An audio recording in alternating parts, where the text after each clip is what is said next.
Hey guys, welcome back to Kennesaw Mountain National Battlefield Park. My name is Ranger James. I'm one of the interpretive rangers here at the park, and today we have an awesome video. It's part 3 of our Joseph E. Johnston video series, Castles in the Air. I'm standing here in our museum. Behind me, what you'll see are cardboard cutouts depicting Joseph E. Johnston, and then there's also another one just to my left, which is John Bell Hood. We'll be talking about him a little bit later. Now, last time, what we did with the previous 2 videos is we kind of summarized very briefly Joseph E. Johnston's military career before and during the first couple of years of the Civil War. And where we left off was the siege of Vicksburg. Joseph E. Johnston had been put in command of all the troops in the Vicksburg area as well as the troops in Tennessee, and that's going to come into play later on as well. But Davis had basically ordered him to try to accumulate as many resources and as many troops as he could to aid in the siege of that city of Vicksburg. And he was able to accumulate 23,000 men to try and help out, and he situated them in a town called Jackson. Now, even though he had 23,000 extra men at his disposal, he was still outnumbered almost 3-to-1 by the massive Union armies under the command of Ulysses S. Grant. And one of those commanders in that army, he may be familiar with you, he should be familiar with all of you guys that are fans of this battle, was William Tecumseh Sherman. Now, so Joseph Johnston found himself sort of on the outside. He was stuck between, and there was a huge Union force between him and the actual city of Vicksburg, and inside the city of Vicksburg there are Confederate forces who are dug in, and they're waiting for his help that may never arise. The general commanding the city of Vicksburg at the time, his name was General Pemberton. Now, he's originally born in the North, however, he serves as a Confederate general.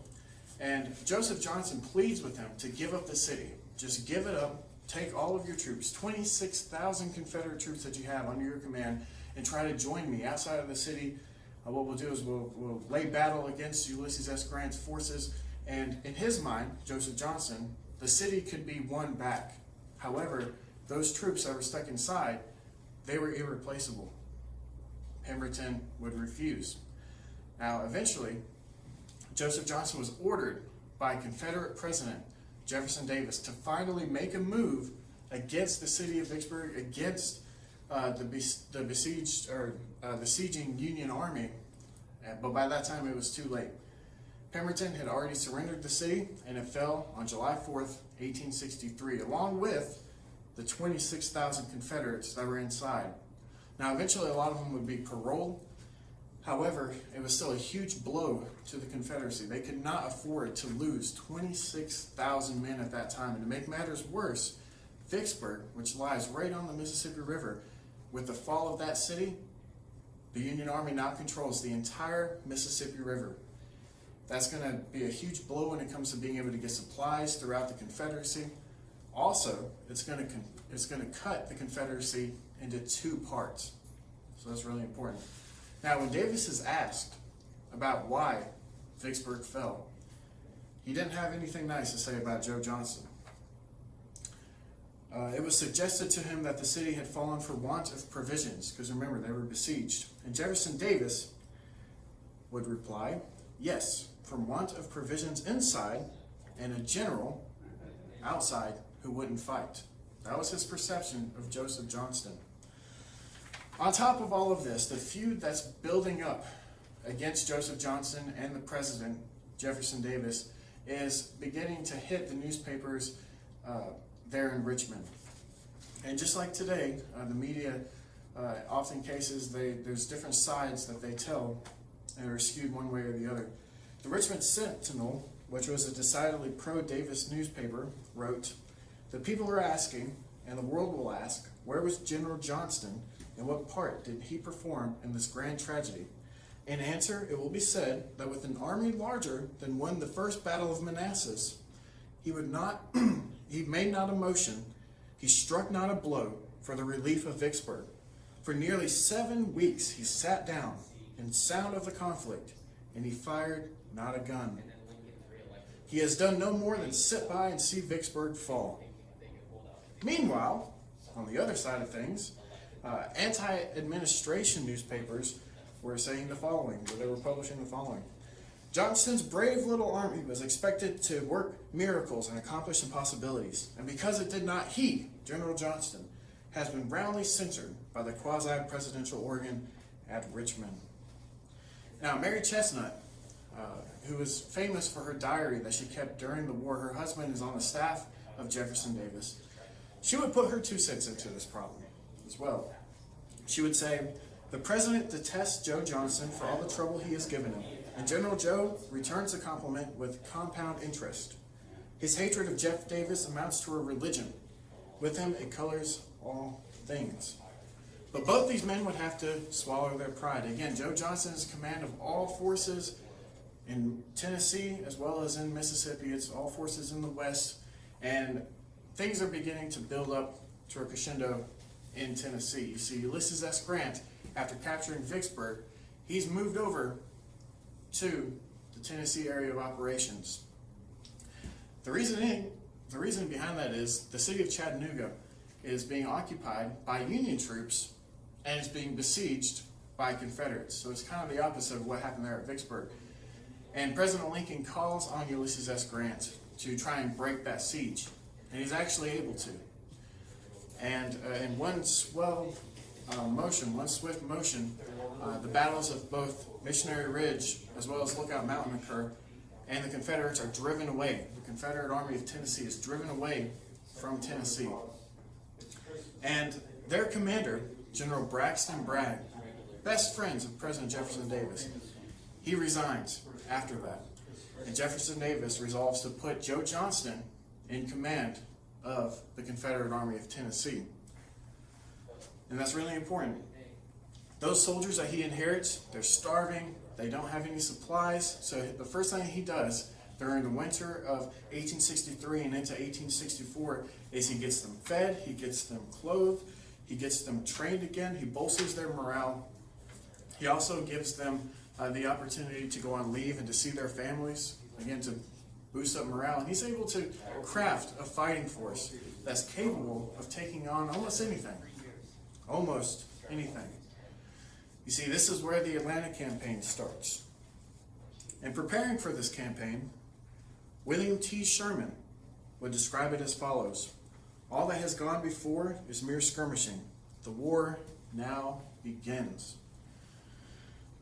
Now, William T. Sherman, he has about 110,000 men, 254 cannon, a lot of them being rifle, which they have a range of about 3 miles.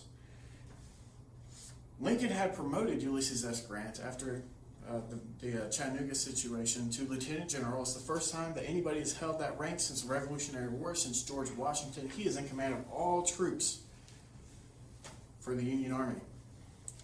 And he gives his old job to his friend William Tecumseh Sherman with the orders to move against Johnston's army in Georgia, to break it up and get into the interior of the enemy's country as far as you can, inflicting all the damage you can against their war resources. And this is just going to be one part of a 5-pronged attack that Grant is going to plan.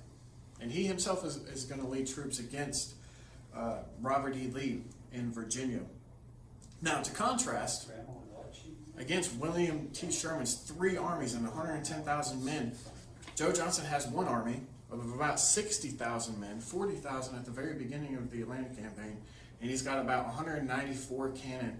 Most of them are not going to be rifled, they're going to be smoothbore, and they're going to be pretty much obsolete, with a range that's less than a third of what the Union guns are able to reach.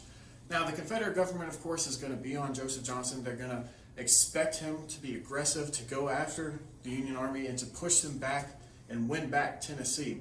However, he lacks manpower and supplies. And this leads us into talking about this other gentleman here, John Bell Hood, 33 years old during the Atlanta campaign. He's a fighter. He's a pit bull of a guy. He actually was wounded in his arm at Gettysburg, leading his troops in the battle, and he lost a leg at Chickamauga just a couple months after that, leading his troops in the battle. So he's a fighter. And what he's doing this whole time during the Atlanta campaign is he's secretly writing to Jefferson Davis, telling him things like, well, we had the chance to attack here, but we weren't able to, or Joseph Johnston didn't do that, or I could have done this better. And that is going to come into play later on when we get towards the tail end of the Atlanta campaign. Now, the difference between the Eastern and the Western theater are pretty paramount. In the Eastern theater, these two juggernaut armies, Robert E. Lee and Ulysses S. Grant, are kind of slugging it out. And here in the Western theater, it's a little bit different. So it's more of a minuet. The fighting is just as hard.